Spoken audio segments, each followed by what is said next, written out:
Hey everybody, we are about 4 weeks in to our Prophet Fridays, and today our passage is going from Isaiah chapter 7 to chapter 9. And as you read through this passage, you may notice some familiar themes starting to pop out, namely a promise, the idea of promise, that God was going to do something, or more specifically, send someone who is going to redeem God's people. We'll talk more about that in a future week. But what I want to do today is simply ask the question, where are we and how did we get here? You may notice from the beginning of chapter 7 some things that when I often read through the prophets, I easily get confused by, and that is history. Verse 1 in chapter 7 says, "When Ahaz, son of Jotham, the son of Uzziah, was king of Judah, King Rezin of Aram and Pekah, son of Remaliah, king of Israel, marched up to fight against Jerusalem, but they could not overpower it." There's a lot of these historical references through the prophets, and usually when I read them, I'm like, this has no meaning or context to me whatsoever. But it's actually pretty important to help us to understand this part of the Bible well.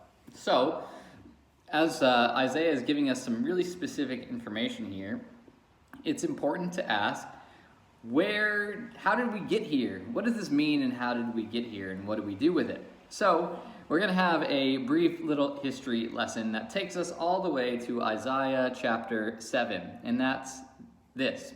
So, once upon a time, there was a man named Jacob. Jacob had two wives, Rachel and Leah, and by them and with two of their servants produced male heirs. They later became known as the 12 tribes of Israel. Jacob's family moved down to Egypt, where they were oppressed by the Egyptians, but eventually God sent Moses to set them free, where they would inhabit Israel, a land flowing with milk and honey.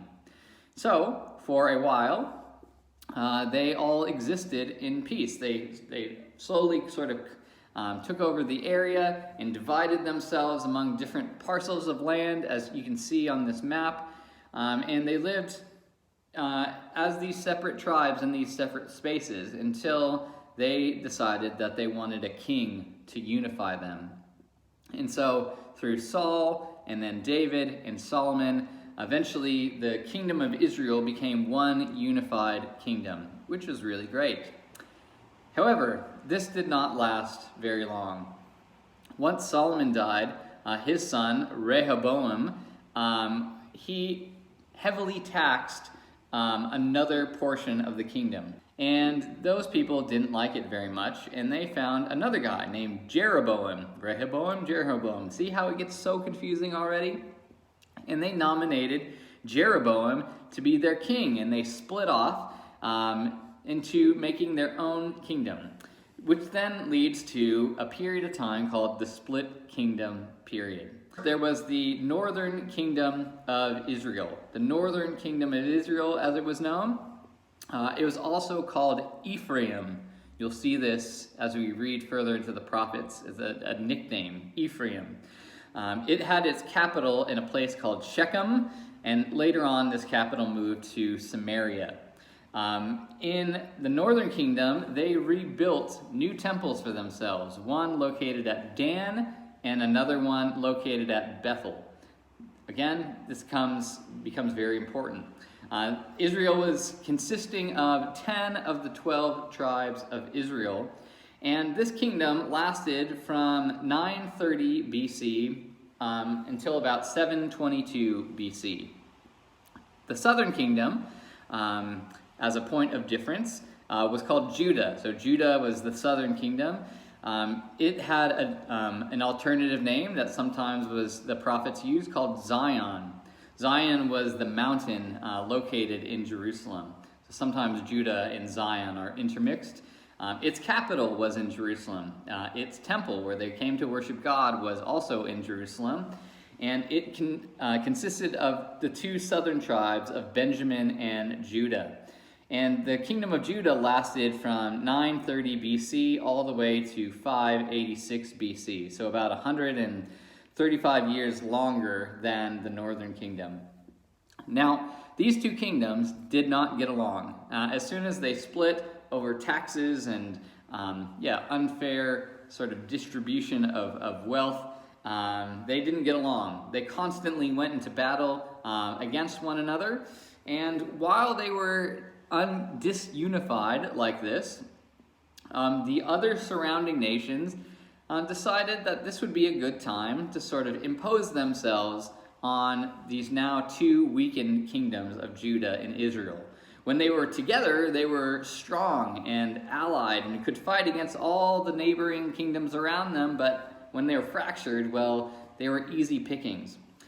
Here's a map of some of the kingdoms that were around them. Now, all of these kingdoms sought to assert their own control over the southern kingdom of Judah and Israel.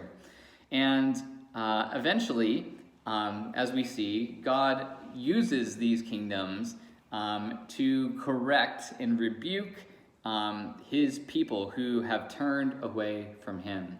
So by the time we get to Isaiah chapter 7, Isaiah's ministry happens at the very end of the northern kingdom of Israel's sort of power. Pekah, who gets listed here, is one of the last kings of Israel before they were invaded by the Assyrians. And the reason why this is important to know is because it helps us to gauge the sort of actions that the people in both of these kingdoms decided to have at the time. In a period where they're constantly in civil war, they're surrounded by these other nations, and there's impending sort of war and invasion on the horizon, what did they choose to do? Well, the northern kingdom, and then at a later time, the southern kingdom, both chose to do the same thing. That is, they chose to turn to other nations rather than God for help. They chose to turn to other gods rather than God for help. And they chose to look after their own self-interest as individuals rather than care for one another, especially those who are most vulnerable. So those three things, trusting in other nations for your strength and security, trusting in other gods to deliver you, and then becoming so self-interested that you neglect the design that God had for you, for how you treat your neighbors and how you treat the world, well, this led the people to exile. So Isaiah here is speaking in this context to the people of Israel, saying, don't you get it? Don't you realize what you're doing? Trying to come to war against the southern kingdom, worshiping other gods, making alliances with other nations instead of trusting in God. You are going down the wrong path. And sort of the consequence of that is God said, I need to get your attention, so I'm going to do that by sending one of these nations that you had once aligned with to come and invade and send you into exile, where you can have a time where you realize we trusted in the wrong things.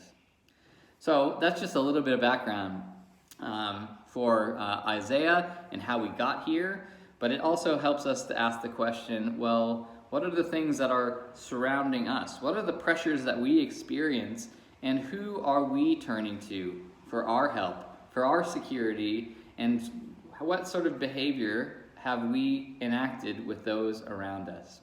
Really good and hard questions to ask. We'll get into more next time. We'll see you later. Bye.